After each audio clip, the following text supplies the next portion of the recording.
اس دور میں کوئی بھی انسان سادہ زندگی نہیں جینا چاہتا۔ ہماری زندگیاں ہمارے شب و روز تکلفات سے بھرے ہوئے ہیں۔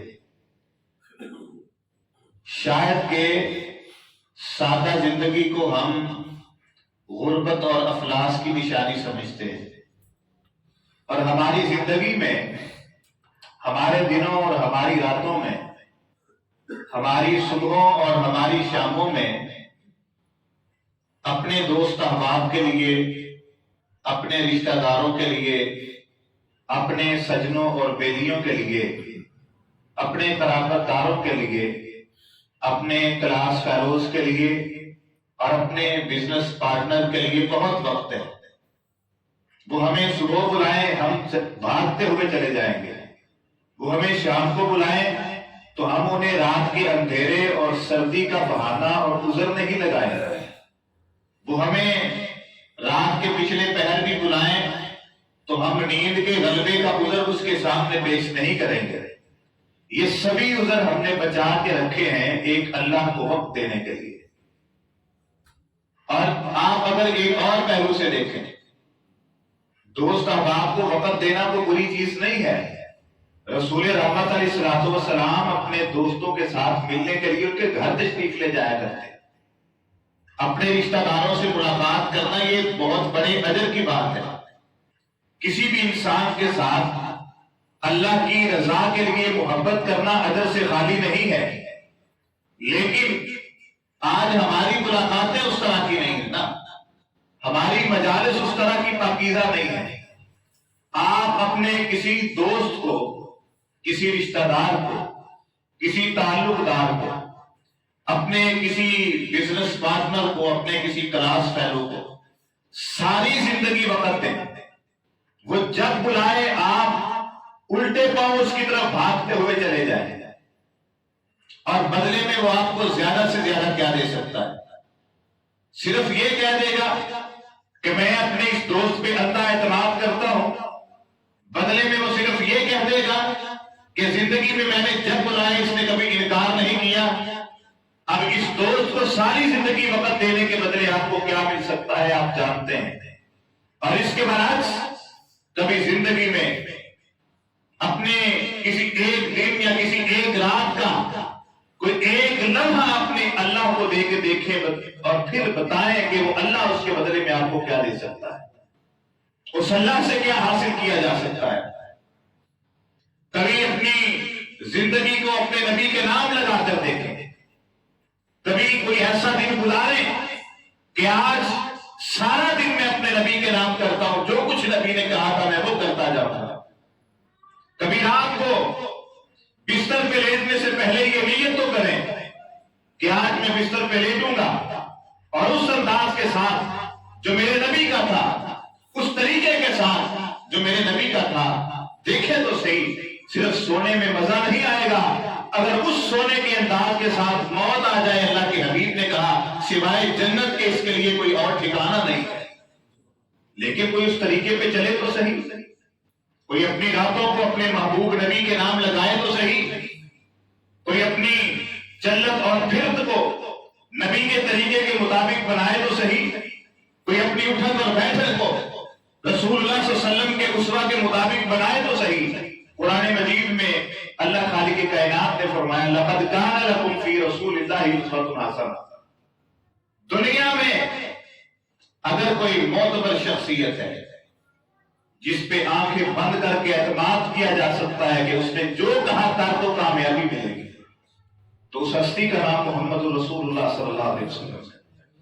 اس شخصیت کو امام اعظم محمد رسول اللہ کہا جاتا ہے، اسے اس امت اور ملت کا ہادی کہا جاتا ہے۔ لیکن افسوس، صد افسوس، میں یہ نہیں کہتا کہ ہمیں رسول اللہ صلی اللہ علیہ وسلم کے اعمال پہ یقین نہیں ہے، لیکن یہ ضرور کہہ سکتا ہوں کہ ہمارے دل کے خانے میں جو الفت ہمارے یاروں دوستوں رشتہ داروں کی ہے، وہ الفت شاید کہ رسول اللہ صلی اللہ علیہ وسلم کے لیے نہیں ہے۔ اگر ہوتی تو پھر حالات یہ نہ ہوتے۔ اگر وہ الفت اور محبت اور دل کے خانے میں ان سے زیادہ جگہ رسول اللہ صلی اللہ علیہ وسلم کے لیے ہوتی تو پھر ہماری زندگی میں ان گندے اور برے اعمال کا دخل نہ ہوتا، پھر ہماری زندگی ایسی حسین اور خوبصورت ہوتی کہ کبھی دل میں میل نہ آتی، دماغ میں فطور نہ آتا، ہر لمحہ اللہ کے ذکر میں گزرتا، رسول اللہ صلی اللہ علیہ وسلم کی اطاعت اور فرما برداری میں گزرتا۔ تو آج کے خطبہ جمعہ میں، پچھلے جمعہ میں ہم نے رسول اللہ صلی اللہ علیہ وسلم کے دن کا ذکر پڑھا تھا کہ آپ علیہ السلام کے دن کے معاملات کیا تھے۔ آپ صبح بیدار ہونے سے لے کر غروب آفتاب تک کیا کیا کرتے رہے معمول کے مطابق، اور آج کے اس خطبہ جمعہ میں ہم غروب آفتاب سے لے کر صبح صادق تک رسول اللہ صلی اللہ علیہ وسلم کا کیا معمول تھا اس کا ذکر کریں گے۔ اللہ کے حضور دعا گو ہوں کہ وہ مالک الملک ہمیں اپنی راتوں کو رسول رحمت علیہ السلام کی راتوں جیسا بنانے کی توفیق عطا فرمائے۔ اس سے پہلے ایک حدیث اور ایک بزرگ کا واقعہ سنانا چاہوں گا۔ حدیث کیا ہے؟ آپ اسے اندازہ کیجیے کہ ہم جنہیں ماننے والے ہیں شاید انہیں پہچانتے نہیں کہ وہ کس انداز کے ساتھ اس جستجو میں رہتے تھے کہ ہمارے نبی کیا کرتے ہیں ہمیں معلوم ہو جائے تاکہ ہم بھی وہی کرتے تھے۔ سید عائشہ رضی اللہ تعالیٰ عنہ کے پاس 3 صحابی تشریف لائے۔ آپ نے کہا ماں جی ہمیں رسول اللہ صلی اللہ علیہ وسلم کے دن کے بارے میں تو بتائیں، آپ دن کیسے گزارتے ہیں؟ سید عائشہ نے فرمایا کہ رسول اللہ صلی اللہ علیہ وسلم دن میں کبھی روزے رکھتے ہیں کبھی نہیں رکھتے۔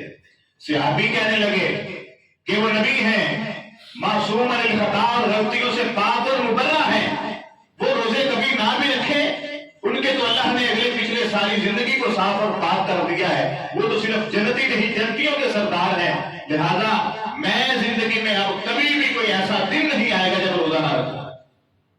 دوسرے نے رات کا پوچھا، سید عائشہ نے فرمایا کہ آپ کبھی رات کو قیام کرتے ہیں کبھی لیٹ جاتے ہیں۔ صحابی نے کہا پھر زندگی بھر میں کبھی ایسی رات نہیں گزاروں گا جس رات پوری رات مصلی پہ کھڑا ہو کے اللہ کی عبادت نہ کروں۔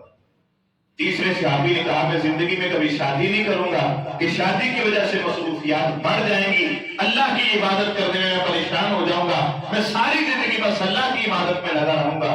بہرحال اللہ کے رسول علیہ السلام نے اس عمل سے روک دیا، لیکن صحابہ کی جستجو یہ تھی کہ ہمیں معلوم پڑے رسول اللہ کی زندگی کیسے گزرتی ہے تاکہ ہم بھی اسی طرح اپنی زندگی کو پاکیزہ بنا کے گزاریں۔ ان کی کوشش یہ تھی۔ اور ایک بزرگ ہیں اوکارا کے علاقے کے، ہمارے پنجاب یونیورسٹی کے ہیڈ آف ڈپارٹمنٹ اسلامیات کے ڈاکٹر حماد لکھوی حفظہ اللہ، ان کے والد مولانا محی الدین لکھوی رحمۃ اللہ علیہ، ولیوں کا گھرانہ ہے۔ یہ اپنے والد کے متعلق کہتے ہیں کہ میں نے 100 میں سے 95% 95% دین اپنے گھر سے سیکھا ہے، اور اس 95 میں سے 90% دین میں نے اپنے والد مولانا محی الدین لکھوی سے سیکھا ہے۔ اور یہ ان کے متعلق کہتے ہیں کہ میں نے ہوش و حواس کے 25 برس اپنے باپ کو زندہ دیکھا ہے، اور ان 25 سالوں میں میں نے اپنے ابو کو کبھی کہتا لگا کے ہنستے ہوئے نہیں دیکھا۔ ہم نے پوچھا آپ کہتا کیوں نہیں لگاتے؟ وہ کہتے ہیں میرے نبی کے ہنسنے کا طریقہ یہ تھا، میں اپنے نبی کے طریقے سے ہٹ کے کیسے مسکرا سکتا ہوں۔ اور کہتے ہیں ان 25 سالوں میں بڑے بڑے مصیبتوں کے پہاڑ ٹوٹے، بڑی پریشانیاں آئیں، والد کی آنکھوں سے آنسو نکلتے، لیکن میرے باپ نے کبھی آواز نکال کے رونا پسند نہیں کیا تھا کہ میرے نبی کے رونے کا طریقہ یہ ہے۔ ہمارے اسلاف تو یہ تھے جن کی مسکراہٹیں بھی نبی کے جیسے، جن کے آنکھوں سے آنسو کے بہنے کا طریقہ بھی اپنے نبی مصطفیٰ جیسا تھا۔ ہم تو اس نبی کے ماننے والے ہیں، اور ان اسلاف کے ہم واقعات کو پڑھنے اور لکھنے اور سیکھنے والے ہیں اور سنانے اور سننے والے ہیں۔ تو رسول اللہ صلی اللہ علیہ وسلم کی جس طرح صحابہ کرام کی جستجو تھی کہ ہم اسی طرح اپنی زندگی کو بسر کریں، آج ہمیں بھی ایسی جستجو ہونی چاہیے نا۔ آج